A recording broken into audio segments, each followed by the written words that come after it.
परिचय। ठोस अवस्था रसायन को ठोस आबंधन भी कहते हैं।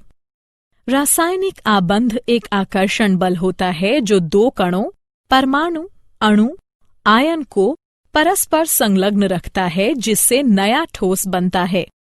ये कण ज्यादा स्थायी रूप प्राप्त करने हेतु परस्पर स्थिर विद्युत आकर्षण बल से भी आबंधित होते हैं। सोचिए, यदि आप ठोस नहीं होते तो आप कुछ भी नहीं होते। तो आइए ठोस अवस्था के बारे में और विस्तार से पढ़ें। उद्देश्य। इस पाठ के अंत में आप निम्न करने में सक्षम हो जाएंगे: ठोस अवस्था के सामान्य गुण धर्म बताना, अक्रिस्टलीय ठोस और क्रिस्टलीय ठोस के बीच विभेद करना, क्रिस्टलीय ठोसों को आबंधन बलों के प्रकार के आधार पर वर्गीकृत करना, क्रिस्टल जालक और एकक कोष्ठिका को परिभाषित करना। ठोसों का वर्गीकरण। ठोसों को उनके अवयवी कणों में उपस्थित क्रम की प्रकृति के आधार पर क्रिस्टलीय या अक्रिस्टलीय में वर्गीकृत किया जा सकता है। ठोसों का वर्गीकरण। क्रिस्टलीय ठोस विषमदैशिक प्रकृति के होते हैं। विभिन्न दिशाओं में कणों की भिन्न भिन्न प्रकृति के कारण प्रकृति में विषमदैशिकता होती है। अक्रिस्टलीय ठोस। अक्रिस्टलीय ठोसों को उनकी अति मंद प्रवाह की प्रवृत्ति के कारण आभासी ठोस या अतिशीतित द्रव भी कहा जाता है। उदाहरण: पुरानी इमारतों की खिड़कियों और दरवाजों पर जड़े शीशे निरअपवाद रूप से शीर्ष की अपेक्षा अधस्तल में किंचित मोटे पाए जाते हैं। यह इसलिए होता है क्योंकि कांच अत्यधिक मंदता से नीचे प्रवाहित होकर अधस्तल भाग को किंचित मोटा कर देता है। अक्रिस्टलीय सिलिकॉन सूर्य के प्रकाश का विद्युत में रूपांतरण करने के लिए उपलब्ध श्रेष्ठतम प्रकाश वोल्टीय पदार्थ है। क्रिस्टलीय और अक्रिस्टलीय पदार्थ के बीच विभेद। आइए क्रिस्टलीय और अक्रिस्टलीय पदार्थ के बीच कुछ विभेदों पर नजर डालें। क्रिस्टलीय ठोसों का वर्गीकरण। क्रिस्टलीय ठोसों को उनमें परिचालित अंतरा आणविक बलों की प्रकृति के आधार पर 4 संवर्गों में वर्गीकृत किया जा सकता है। ये हैं आणविक, आयनिक, धात्विक और सहसंयोजक ठोस। आणविक ठोसों का वर्गीकरण। आणविक ठोसों के अवयवी कण अणु होते हैं। इन्हें निम्नलिखित संवर्गों में और अधिक प्रविभाजित किया गया है: धात्विक ठोस, अध्रुवी, ध्रुवीय और हाइड्रोजन आबंधित। अध्रुवी आणविक ठोस। यह ठोस मुलायम और विद्युत के अचालक होते हैं। यह निम्न गलनांकी होते हैं और सामान्यतः कमरे के ताप और दाब पर द्रव अथवा गैसीय अवस्था में होते हैं। इन ठोसों में परमाणु अथवा अणु दुर्बल परिक्षेपण बलों अथवा लंदन बलों द्वारा बंधे रहते हैं। उदाहरण: H2, Cl2 और I2। ध्रुवीय आणविक ठोस। पदार्थों के अणु ध्रुवीय सहसंयोजक आबंधों से बने होते हैं। अणु अपेक्षाकृत प्रबल द्विध्रुव अन्योन्य क्रियाओं से एक दूसरे के साथ बंधे रहते हैं। यह ठोस मुलायम और विद्युत के अचालक होते हैं। इनके गलनांक अध्रुवी आणविक ठोसों से अधिक होते हैं। उदाहरण: HCl, SO2। हाइड्रोजन आबंधित आणविक ठोस। ऐसे ठोसों के अणुओं में H और F, O अथवा N परमाणुओं के मध्य ध्रुवीय सहसंयोजक बंध होते हैं। यह विद्युत के अचालक होते हैं। सामान्यतः यह कमरे के ताप और दाब पर वाष्पशील द्रव अथवा मुलायम ठोस होते हैं। उदाहरण: H2O, बर्फ। आयनिक ठोस। आयनिक ठोसों के अवयवी कण आयन होते हैं।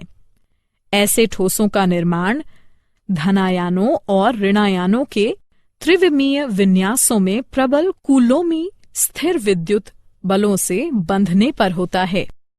यह ठोस कठोर और भंगुर प्रकृति के होते हैं। इनके गलनांक और क्वथनांक उच्च होते हैं। ये ठोस अवस्था में विद्युत रोधी होते हैं। ये गलित अवस्था में अथवा जल में घोलने पर विद्युत का संचालन करते हैं। धात्विक ठोस। धातुएं मुक्त इलेक्ट्रॉनों के समुद्र से घिरे और उनके द्वारा संलग्नित धनायनों का व्यवस्थित संग्रह हैं। ये इलेक्ट्रॉन गतिशील होते हैं और क्रिस्टल में सर्वत्र समरूप से विस्तारित होते हैं। ये मुक्त और गतिशील इलेक्ट्रॉन धातुओं की उच्च विद्युत और ऊष्मीय चालकता के लिए उत्तरदायी होते हैं। सहसंयोजक अथवा नेटवर्क ठोस। सहसंयोजक बंध प्रबल और दिशात्मक प्रकृति के होते हैं, इसलिए परमाणु अपनी स्थितियों पर अति प्रबलता से संलग्न रहते हैं। ऐसे ठोस अति कठोर और भंगुर होते हैं। इनका गलनांक अत्यंत उच्च होता है और गलन से पूर्व विघटित भी हो सकते हैं। ये विद्युत रोधी होते हैं और विद्युत का संचालन नहीं करते। उदाहरण हीरा, सिलिकॉन, कार्बाइड।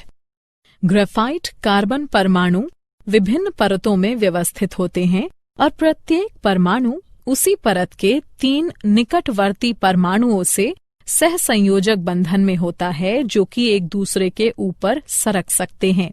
यह ग्रेफाइट को मुलायम ठोस और उत्तम ठोस चिकनाई बनाते हैं। क्रिस्टल जालक और एकक कोष्ठिका। अतः दिक्स्थान में बिंदुओं की नियमित त्रिविमीय व्यवस्था को क्रिस्टल जालक कहते हैं। एकक कोष्ठिका क्रिस्टल जालक लघुतम है।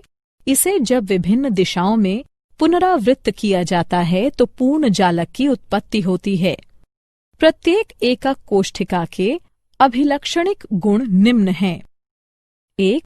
उसके तीनों किनारों की विमाओं A, B और C के द्वारा, जो कि परस्पर लंबवत हो भी सकते हैं अथवा नहीं भी। 2. किनारों कोरों के मध्य कोण अल्फा, B और C के मध्य, बीटा A और C के मध्य और गामा A और B के मध्य के द्वारा। इस प्रकार एकक कोष्ठिका 6 पैरामीटरों A, B, C, alpha, beta और गामा द्वारा अभिलक्षणित होती है। आद्य एवं केंद्रित एकक कोष्ठिका। एकक कोष्ठिका को विस्तृत रूप से 2 संवर्गों में बांटा जा सकता है। आद्य एवं केंद्रित एकक कोष्ठिका। क. आद्य एकक कोष्ठिका। जब अवयवी कण एकक कोष्ठिका के केवल कोनों पर उपस्थित हों तो उसे आद्य एकक कोष्ठिका कहा जाता है। ख. केंद्रित एकक कोष्ठिका। जब एकक कोष्ठिका में एक अथवा अधिक अवयवी कण कोनों के अतिरिक्त अन्य स्थितियों पर भी उपस्थित होते हैं तो उसे केंद्रित एकक कोष्ठिका कहते हैं। केंद्रित एकक कोष्ठिका। केंद्रित एकक कोष्ठिकाएं 3 प्रकार की होती हैं। अंतः केंद्रित एकक कोष्ठिका। ऐसी एकक कोष्ठिका में एक अवयवी कण, परमाणु, अणु अथवा आयन कोनों में उपस्थित कणों के अतिरिक्त उसके अंतः केंद्र में होता है। फलक केंद्रित एकक कोष्ठिका। ऐसी एकक कोष्ठिका में कोनों पर उपस्थित अवयवी कणों के अतिरिक्त एक अवयवी कण प्रत्येक फलक के केंद्र पर भी होता है। अंत्य केंद्रित एकक कोष्ठिका। ऐसी एकक कोष्ठिका में कोनों पर उपस्थित अवयवी कणों के अतिरिक्त एक अवयवी कण किन्हीं 2 विपरीत फलकों के केंद्र में पाया जाता है। क्या आप जानते हैं? साथ ही धनीय जालक संरचना अधनीय संरचना की तुलना में फिसलन का ज्यादा अवसर उपलब्ध कराती है, क्योंकि उनकी समरूपता विभिन्न दिशाओं में घनिष्ठता से संबद्ध परतें उपलब्ध कराती है। फलक केंद्रित धनीय FCC एकक कोष्ठिका अंतः केंद्रित धनीय BCC एकक कोष्ठिका की तुलना में ज्यादा भार पड़ने पर टूटने से पहले ही विकृत हो जाती है। BCC जालक यद्यपि घनीय घनिष्ठता से संबद्ध नहीं होते और मजबूत धातु बनाते हैं। अल्फा आयरन और टंगस्टन BCC रूप होते हैं। FCC जालक धनीय और घनिष्ठता से संबद्ध भी होते हैं, और ज्यादा भंगुर पदार्थ बनाते हैं। गामा, आयरन, चांदी, सोना और लेड में FCC संरचना होती है। अंततः HCP जालक घनिष्ठता से संबद्ध होते हैं, लेकिन घनीय नहीं होते। HCP धातुएं जैसे कोबाल्ट और जिंक उतनी भंगुर नहीं होती जितनी FCC धातुएं होती हैं। सारांश।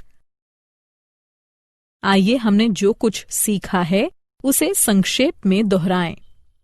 ठोसों का द्रव्यमान, आयतन और आकार निश्चित होता है। अक्रिस्टलीय ठोसों के अवयवी कणों की व्यवस्था केवल लघु परासी होती है, जिसके परिणाम स्वरूप ये अतिशीत द्रवों के समान व्यवहार करते हैं। क्रिस्टलीय ठोसों के अवयवी कणों की व्यवस्था दीर्घ परासी होती है। उनके अवयवी कणों के मध्य अन्योन्य क्रिया की प्रकृति के आधार पर इन्हें आणविक, आयनिक, धात्विक और सहसंयोजक ठोस नामक 4 संवर्गों में विभाजित किया जा सकता है। क्रिस्टलीय ठोसों में अवयवी कण नियमित क्रम में व्यवस्थित होते हैं, जो पूरे क्रिस्टल में विस्तारित होते हैं।